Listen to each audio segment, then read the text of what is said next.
It was mostly the first year, that is the year where we have the ragging. There were some lecturers who were supporting of this abuse and bullying. They sort of bring in this bullying tactics into the classroom as well. Towards the second year, I was diagnosed with depression, and then towards the end of the second year, I had to take a semester off because everything that happened during the first year sort of followed me into the next year. All of my studies were really affected. I knew that I wasn't doing well in class. My results were really bad, and I would have been a first-class student, but I couldn't go to that point. Hi, welcome to another episode of Stigma here at the Taj Samudra. This is a show where we talk about things that no one really wants to talk about. It's a show where we share stories which no one really wants to hear. But most importantly, this is a show which empowers the voices that needs to be heard. This is Stigma, and in this episode, I have with me Achini Pahalawatte. Achini, welcome to the show, and thank you very much for agreeing to be on it. We're here to talk about a story which you shared with me on my social media. A few months ago, you wrote to me sharing with me what happened to you when you were in university. You were a victim of bullying and ragging. Can you tell me what happened? Yes, so this was several years ago. So I graduated from university in 2018, so 6 years back. So throughout my university experience, it was mostly the first year, that is the year where we have the ragging. It felt quite degrading, and it didn't make my first year of university a very happy experience for me. Although these were things that were like a bit of fun for them, they were not so for me.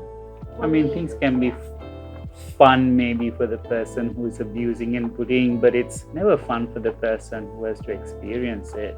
Yeah. Was it mainly verbal, the abuse you suffered? Was there physical as well?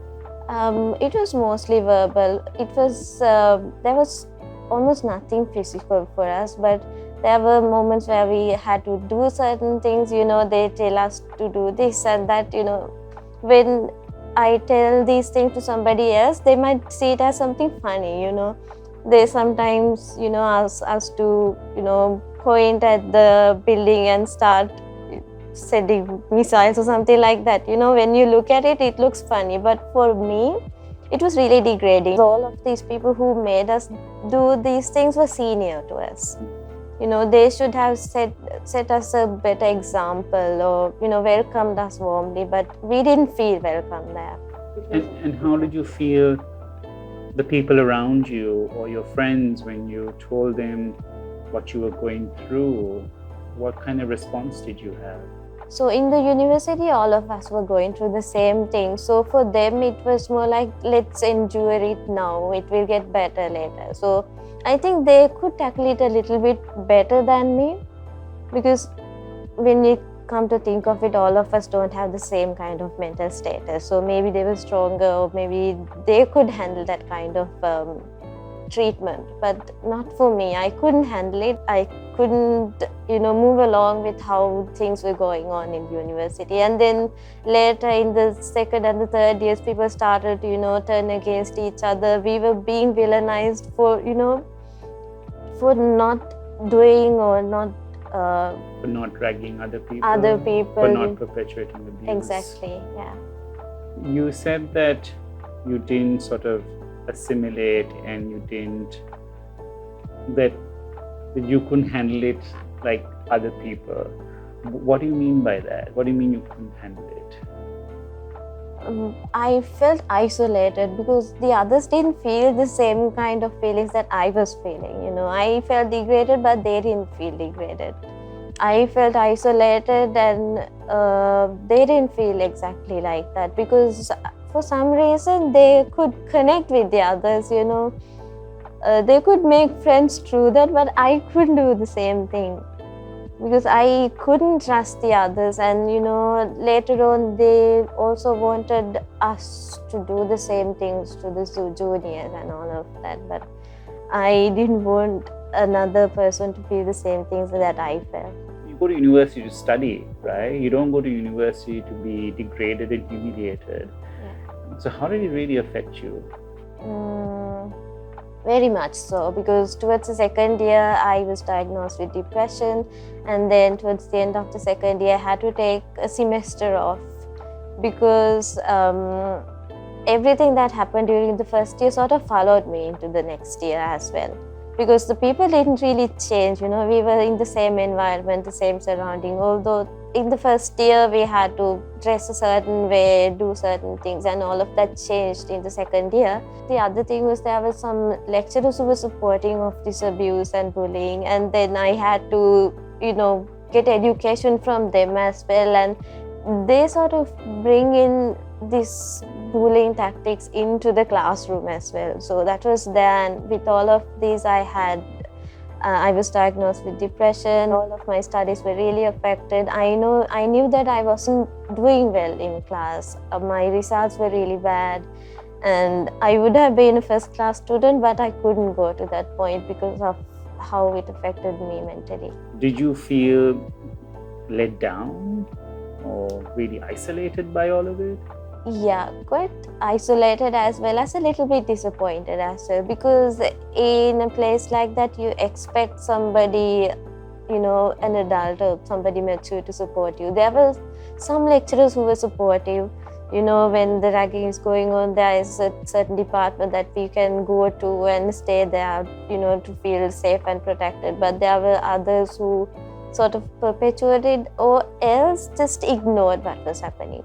Because we go to university to get an education, because we go there with a future plan, and it sort of disappears once you get in there and this kind of things happen. Do you feel that as a young woman that there was either more sympathy or less sympathy for your situation, less help, more help? How were the experiences of other women? I think as a woman, being a woman inside the university is it's quite difficult. You can't be an outspoken woman. You can be a woman who would speak against something unfair. Because I was somebody, towards third year, I was someone who was outspoken and who was against certain practices in the university, and that sort of backfired on me several times. When I did speak out, I was told that I was being too loud and, to be quiet about it and just say that it's normal and accept how it is. But I didn't want to be like that. I didn't want to say that this has to be normal. It wasn't normal for me and it should not be. But that... Of course, abuse should never be normal. So you're telling me that in university, the idea is that women should just listen but not speak and not be heard. Wow. You said that you experienced depression and that you were diagnosed with depression. Yeah. What led to that diagnosis? It's a really quite an interesting story, and I'm happy to be able to share it today. So I had a friend, a really good friend of mine. He was in the medical faculty. I was in the arts faculty, and we did meet through, I think, since I was writing, we were writing for the university, the journal, and then through that we met, and he was really helpful. I think because he was a medical student, he was able to say that what I was going through was not normal. But then I was really rejecting his approaches, friendship and all. But then he was really adamant to leave me out, to let me isolate myself, and he really came true to me. And then it was because of him that I got diagnosed, because there was one time that I thought I was really going to, end myself. And then he sort of realized it, and then he used every channel possible to reach to my parents and let them know that there was something wrong. And that was what led to my diagnosis. And then he was the one who found a doctor for me and then followed through my treatments as well. So I don't know whether he's listening to this now, but I'm really thankful for him, because it was because of him that I was diagnosed and I got the help that I needed. You said that you were going to end yourself. What do you mean by that? Did you try to commit suicide? Yeah. So I think there were times that I went really close to doing it. There was a time that I really attempted and survived. That was just once, but there were like few times that I went close to it. But then for some reason it gets, I get distracted. So once it was this particular friend of mine who got in touch with me. He had this way of, reading through the lines. If I send a message on the messengers, then he is able to read through the lines of my messages and see that I was not in a good place at that moment, and then he sort of tell me things that would distract me from that. Or else, I have cats, so a huge help during that time was my cats, and because of them, if one of them falls sick, or if they're just standing there staring at me, then I would remind myself why I'm still here. I have to be here to help my cats. They need me to survive as much as I need them to survive. And there was also music and my friends, not in the university but outside of university, my school friends, my best friends from school who have been with me since I was really young. And there were, I'm also a writer, so writing is also another thing that really helped me through it. So you said you attempted suicide the first time and you survived. Did that survival trigger something in you to maybe seek better support, to tell people, about what happened? Yeah. I think that realization came to me pretty late, because the time I survived, I was quite angry at myself. Like, why didn't it work out? It was supposed to stop there. Something that I kept telling myself at that time is just make it stop. Because whatever I was feeling in my head, it didn't make me. I wasn't myself at that time, and there was a voice or something inside me telling me that this life should end there. So during the first time I survived, I was really angry at myself that it didn't work out. But then with time I was able to seek help, because my parents were really supportive. They put me through back into the medication, because I stopped medication at some point. I didn't tell my parents also, and then they put me back on track, and my friend helped me go back in track with my treatments.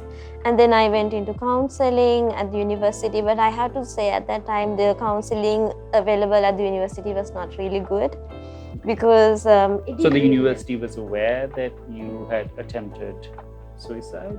In the university, yes, I had to tell them, because I was taking a break, and then I didn't want to do my exams. Then I had to take a medical for my exam. Then for that I had to go to the doctor there, and then there I had to tell them why I was taking the medical, and that's where he put me through the counselor. And the counselor didn't help at all, because I didn't want to do the exam, but she was forcing me to do the exam. She told me that you can do it, I know you can, just go ahead and do it. And then I went and did my exam, and I failed, because I knew I would fail. I didn't want to do, but then I did it. I really hope that would have changed by now in the university, because if I didn't fail at that time, then if I didn't have to sit for the exam at that time, I would have been better prepared mentally to be able to sit the next time. I knew I would be able to, but then I think there was a bit of resentment in me as well towards the counselor. That's why I just went ahead with it. I will just go through that, and I prove to you that you were wrong. That's what I had in my mind. Did you seek help elsewhere after? After that, I continued with my treatment, but I didn't go for counseling after that. But I think the biggest thing that really helped me was I got back with my friends. I was isolating, and I was, not connecting with them at that time, with my best friends from school. But after that incident, I went back to my friends, and I was able to openly talk to them about it, and they were really supportive for me. They were really there for me at that time. And then like I said, I continued with my writing. I did a lot of writing, a lot of self-reflection. Everything I was feeling, I put them into my stories. And there were people who were reading my stories as well. People from all around the world. Because I published them online, and they reached out to me, and I was able to talk to them through my stories, and they kept checking on me. If I don't update one of my stories, they would come back to me and ask, Achini, are you doing okay? I just want to check whether you're fine.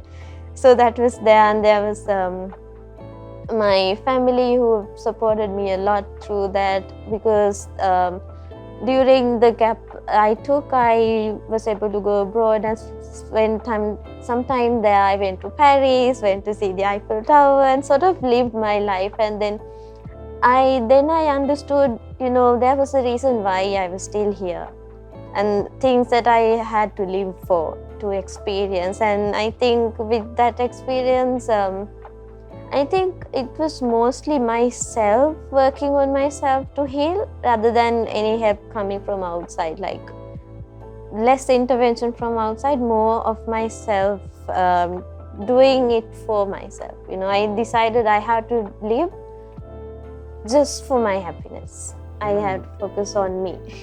It's so important to find that inner strength and that self-love, right? And the love for life that comes from that. When and it's also great to hear how you use this adversity that you experience to really inspire other people by sharing your story. And that's something you're doing right now, right? Taking your story to a wide audience. And suicide is something, and depression is something which is so common in our society. And a lot of young people experience depression without an avenue to seek support or help. For someone who is watching this show and who is experiencing depression and maybe contemplating suicide, what would you tell them? So this is one thing that I tell anybody who is having this experience. You need just one reason to live for, just one. If you are just at the edge of feeling suicidal, give yourself one reason to go past that moment. So it could be something really minor. For me, it was my cat sitting right in front of me, or a song that I want to listen to, or just a singer I want to see more music of, or a book that I want to read. So something very minor or small that would make you move past that moment, and you would be really thankful for yourself later on that you lived for that moment, for something that you have been waiting to do. Because life is really long when you think about it, and you just have to experience so many things, but in a point where you feel really down, you won't see that future, but there is something small that would help you to see that future. So live for that one small thing. And what would you tell the first year Achini in university, the young girl who's been bullied and ragged and contemplating killing herself? What would you tell her? I think you're living well, you lived for this. That's what I would tell her. Yeah. Okay. Thank you so much, Achini. Thank you. It's been really inspiring to hear your story and your bravery. And I think through this episode, you will be not just helping a lot of other people, but especially with your last message, I think you'll probably be saving a lot of lives too. So thank you. Thank you so much. Thank you too.